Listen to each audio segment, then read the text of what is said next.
প্রিয় দর্শক আসসালামু আলাইকুম। এই মুহূর্তে দেখতে পাচ্ছেন আমাদের ক্যামেরার সামনে এক বোনকে। আমরা জানবো আসলে তার জীবনে এমন কি ঘটনা যার কারণে আমাদের সামনে এসেছেন। চলুন আমরা কথা বলি। আসসালামু আলাইকুম। ওয়ালাইকুম সালাম। কেমন আছেন বোন? আছে আলহামদুলিল্লাহ ভালো। ভালো আছেন? কি নাম বোন আপনার? আলেফা। আলিফা। আচ্ছা, আলিফার দেশের বাড়ি কোথায়? রাজশাহী। রাজশাহীর মেয়ে তো অনেক ভালো, ফজলে আমের মতন নাকি? মনটা বড় বড় মন। তো পরিবারে কে কে আছে বোন? আছে পুরাপুরি বাবা মা আছে, ভাই বোন ছিল সব চলে গেছে বিয়ের সাথে। এখন বাবা মার সাথে আছে। আপনি বাবা মার সাথে আছেন? আপনার বিয়ে হয়েছে কত বছর আগে? বিয়ে হয়েছিল কত 5-7 বছর? বছর আগে। 5-7 বছর আগে বিয়ে হয়েছে। তারপরে ওখানে কি হয়েছিল একটু বলেন, পুরো বিস্তারিত সংসারটা কিভাবে শুরু করেছিলেন? সংসার ভালো নাই, বিয়া দিছিল বাবা মা পছন্দ করে, স্বামী ভালো। নাকি আপনি ভালো না? আমি ভালো, স্বামী ভালো। না, আপনি তো মনে হয় যে সংসার করতে পারেননি ভালো করে, এই জন্য মনে হয় ছেড়ে দিছে নাকি? হ্যাঁ, তাই এ- তাই ছেড়ে দেয়। না, একটু সত্যি না, এই কথাই ছেড়ে দেয়, তাই তাই হচ্ছে। এইটাই হেরেছে। কি কি খারাপ পাইছে আপনার একটু বলেন না। মানে খারাপটা কি পাইছে? আপনি তো অনেক সুন্দর ভালো মনের মানুষ, আমি যতটুকু জানি। কিন্তু তার ভুল ছিল না আপনার ভুল ছিল? তার ভুল ছিল। তিনি কি করছিল মানে সেই কথাটা আমি জানতে চাই। সেই যে বাবা মার পছন্দ, বিয়ে শাদী দিয়েছিল, আমারও পছন্দ না, তারও পছন্দ না। সে আরেক বেটির লোকে কথাবার্তা বলতো। তাহলে তো খুব খারাপ। আচ্ছা, এটা কতদিন পর আপনি ধরতে পেরেছেন? ওই 1-2 বছর পর।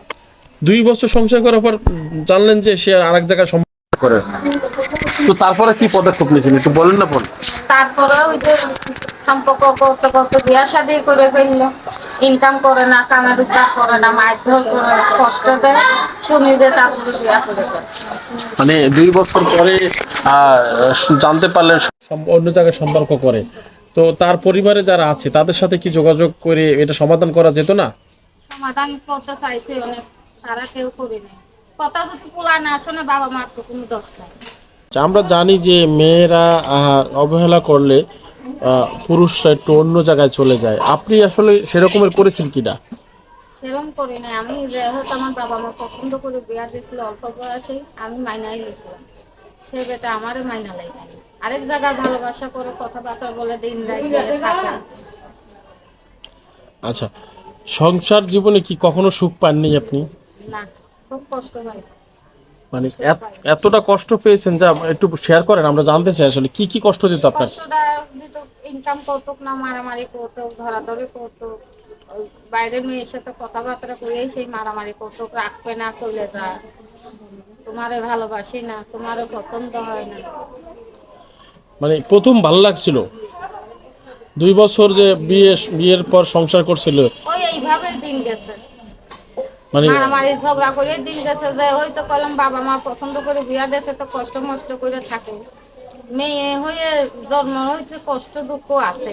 তো কইলাম কষ্ট দুঃখ করে থাকে, তাও যদি ভালো হয়।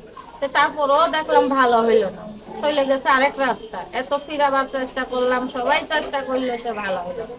তাহলে এটা তো আমার দোষ নাই। আচ্ছা, তো আসলে এই যে চলে গেল তারপর কি কোন নতুন করে সংসার আহ, শুরু করেছিলেন কিনা কারোর সাথে? না না, কেন করেননি? মন চাই নাই, মনে কষ্ট দুঃখ পাইছে। কথা বলতে আসলেও কারো লগে কথাবার্তা বলে নাই। মানে স্বামীকে অনেক ভালোবেসেছিলেন, কষ্ট পেয়েছেন তাই? হ্যাঁ। তা নতুন করে আর ভালোবাসতে চান না কাউকে? না, এই যে এখন বললাম সারা জীবন তো একা একা থাকা যায় না, জীবনে বাঁচতে গেলে একজন সঙ্গীত দরকার। তো এখন যদি আল্লাহ পাক যদি কর্মে লেখা থাকে ভালো, সুখ দুঃখে থাকে তো হবে, না থাকলে না হবে। তাই কইলাম ইউটিউবের সামনে যাই, কোনো ভাই যদি পছন্দ করি বিয়ার সাথে করতে চায়, পছন্দ করে। আপনার কি দর্শকের উদ্দেশ্যে কিছু বলার আছে? আছে, যে ভাইরা আমার সাথে ভালো ব্যবহার করে কথাবার্তা বলবে, বিয়ে শাদী করতে পারবে, তার সাথে কথাবার্তা বলবো। যে খারাপ ব্যবহার করবে তার সাথে কথাবার্তা বলবো। ঠিক আছে, ধন্যবাদ।